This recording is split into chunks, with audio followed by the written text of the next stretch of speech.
Ngiyabingelela egameni likaJesu Kristu waseNazaretha. Kuyintokozo bazalwane ukuthi siphinde sihlangane futhi nakule video egameni elihle leNkosi yethu Jesu. Siyambonga uBaba wethu osezulwini ngamathuba amahle kangaka sipha wona ukuba simdumise simphakamise bazalwane. Siyambonga uNkulunkulu nanganonke endaweni zonke la nikhona. Siyamdumisa uJesu Kristu inkosi yethu. Ngifisa bazalwane sifunde izwi la isihloko sizoyiveza sona kuleli zwe solifunda. Ukuwa kweBhabhiloni emva kwalokho, isihloko sithi ukuwa kweBhabhiloni, Isambulo chapter 18 from verse 1 to 4. Isambulo chapter 18 from verse 1 to 4. Emva kwalokho ngabona enye ingilosi yehla ezulwini inamandla amakhulu nomhlaba wakhanyiswa ngokukhazimula kwayo. Yamemeza ngezwi elinamandla yathi, liwile, liwile iBhabhiloni elikhulu selibe yindawo yokuhlala amademoni nendawo yokubopha bonke omoya abangcolileyo nendawo yokubopha zonke izinyoni ezingcolileyo nezizondekayo, ngokuba izizwe zonke ziphuzile iwayini lobufebe balo, namakhosi omhlaba afebile nalo, nabathengisi bomhlaba bacebile ngamandla okutamasa kwalo. Bese kuthi verse 4, ngase ngizwa elinye izwi livela ezulwini lithi, phumani kulo bantu bami ukuze ningahlanganyeli nalo izono zalo nokuba ningamukeli okwezinhlupho zalo. Siyabonga. Laphana masifunda uverse 2 Isambulo 18, yamemeza ngezwi elinamandla yathi, liwile, liwile iBhabhiloni elikhulu selibe indawo yokuhlala amadimoni nendawo yokubopha bonke omoya abangcolileyo nendawo yokubopha zonke izinyoni ezingcolileyo nezizondekayo. Ngifisa sibheke lento ukuthi liwile, liwile iBhabhiloni elikhulu. Liqalephi leli Bhabhiloni eliwa la esambulweni? Kunencwadi kaGenesis nencwadi yesambulo. Incwadi kaGenesis ukuqala kwezinto emhlabeni nokudalwa kwamazwe nomhlaba, bese kuthi incwadi yesambulo ukuphetha kwayo yonke into edaliweyo. Ingakho uzofica lapha esambulweni ukuthi ngabona umhlaba omusha nezulu elisha. Isambulo 20 mangaphosisi. Leli Bhabhiloni okuthiwa liwile, liwile liqale kanjani? Inkosi uJesu kula kunevesi laphana ukuthi-ke uverse 4 uthi ingelosi ithunyiwe ukuthi itshela abantu abakholwa inkosi uJesu abawumbuso kaNkulunkulu ukuthi phumani phakathi kwalo iBhabhiloni, ningahlanganyeli okwezono zalo. Musani ukujatshuliswa impumelelo yabo, musani ukucebiswa ukuceba kwalo iBhabhiloni, ningakukhathaleli ukuceba kwalo, phumani. Liqale kanjani leBhabhiloni okuthiwa namhlanje liwile? Ngine-information incane la engiyitholile bazalwane.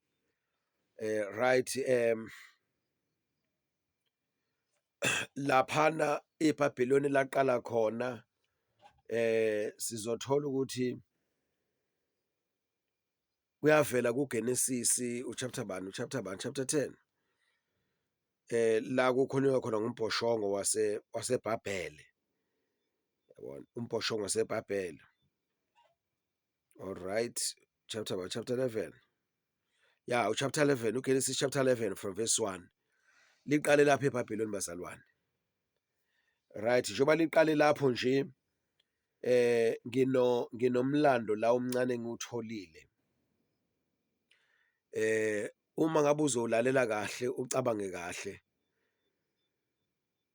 isizathu sokuthi ngifundise ngawo uyazivezela ukuthi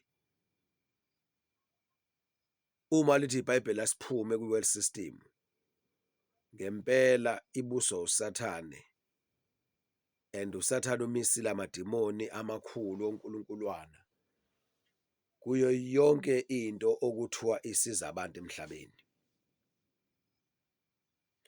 Le information yebazalwane kuthiwa kunonkulunkuluwana uMarduk, Marduk, unkulunkuluwana lo yisithixo. Then ilegacy yakhe kuthiwa ke the Etenemaki ziggurat is believed to be the inspiration for the biblical Tower of Babel. Lo nkulunkuluwana nguyena owayefaka lo mqondo ukuthi abantu babe mqondo munye, babe nokuvumelana ukuthi asenze umbhoshongo ufike ezulwini ukuze singahlakazeli emhlabeni wonke. Siyazi lo ndaba bazalwane Genesis. Ku-Genesis chapter 11. Right? Lo mqondo walaba bantu ngithi uverse bani, uGenesis chapter 11 uverse 4, bathi wozani asakhe umuzi nombhoshongo isiqongo sawo sisezulwini, sizenzele igama funa sihlakazeke ebusweni bomhlaba wonke. uNkulunkulu uma ekhuluma lapha noNoah uthi zalanani nande nigcwalise umhlaba wonke, but usathane through amadimoni nonkulunkulu asebenzisana nabo bayamelana nalokho okuthandwa uNkulunkulu, icebo, iplan kaNkulunkulu, inhloso kaNkulunkulu, isifiso sikaNkulunkulu ukuba abantu bazalane bande bagcwalise umhlaba, but usathane uyakuphikisa lokho. Now unkulunkuluwana owaye behind lokhu kugqugquzeleka, lokhu kunquma lesi sinqumo sokuthi abantu bafuna ukwakha umbhoshongo nedolobha bese kuthi isiqongo salombhoshongo sibe sezulwini, bazakhele igama, bazakhele udumo. Naso-ke ispirit kayisifaka lo nkulunkuluwana lona, bafuna ukuzakhela igama abazohlonishwa ngalo. Yes, ukuze futhi babe ndawonye, ingenzeki intando kaNkulunkulu ukuthi abantu bagcwalise umhlaba wonke.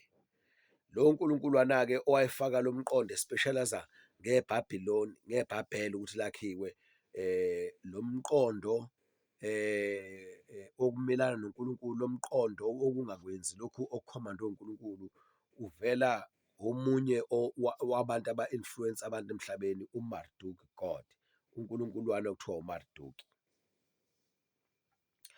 Onkulunkuluwana-ke eBhayibhelini noma emandulo banama-symbols, banama-symbols okuyiwona abamelayo. Uma ngabe ukhuluma ngonkulunkuluwana othile kunesimboli ethile, usuyazi ukuthi ma kule symbol kukhuluma ngonkulunkulu othile owubani.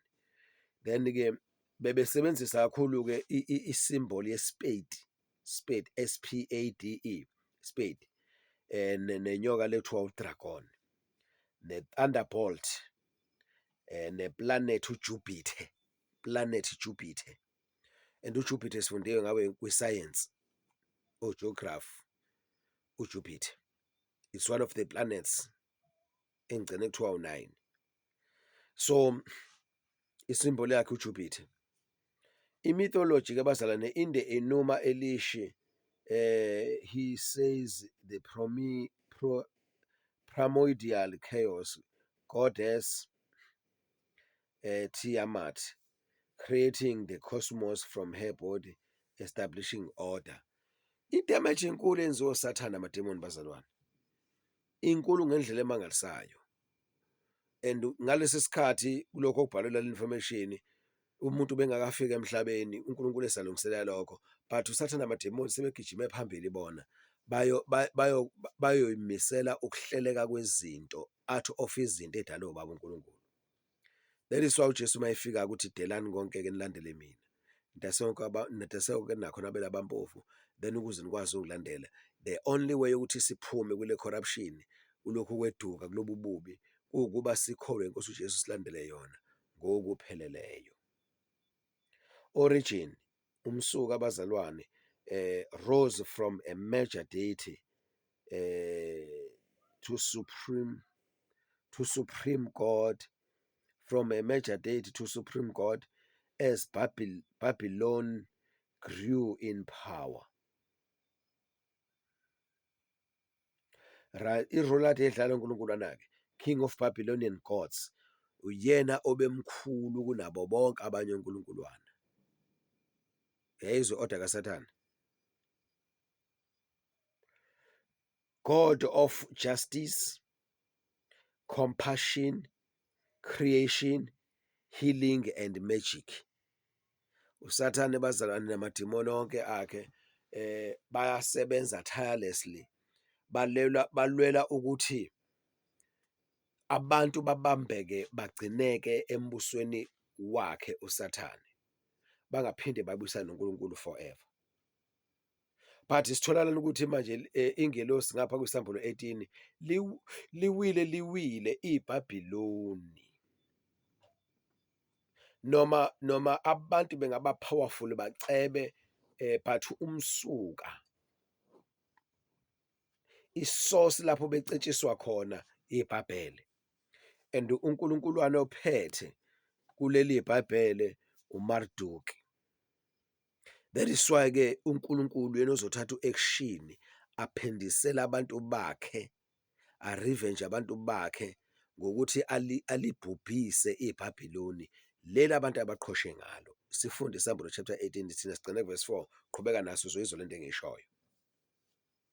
So ke bazalwane ke siyazi ukuthi there is a Department of Justice, manje sekune compassion, God of creation, kusho ukuthi uNkulunkuluwana omisela ukuthi yena specialize ngokudala, God of healing and magic. Bengithi ngifuna ukuveza lokho bazalwane okuzosigqugquzela mase sithola ulwazi ukuthi mayithi inkosi uJesu ofthanda ukuzemva kwami makazidela athabathe isiphambano sakhe imihla ngemihla ngilandele. Asikhuthalele ukulandela uJesu imihla ngemihla, singakukhuthaleli ukufuna, sikuyeke nje kahle hle altogether ufuna impumelelo yalelizwe, ngoba isenza ukuthi siyokhothama koNkulunkuluwana, silandele umqondo woNkulunkuluwana. Hamba osheka leli gama uguglishe uMadu ukuthi who is Marduk God. Ulwazi uzolithola, but mhlambe mawuthi alanele uqhubeke emazimweni wakho ukuthi kufuneka kutholane nolunye ulwazi. Siyabonga kakhulu ke bazalwane ukubambisana egameni likaJesu Kristu inkosi yethu, amen.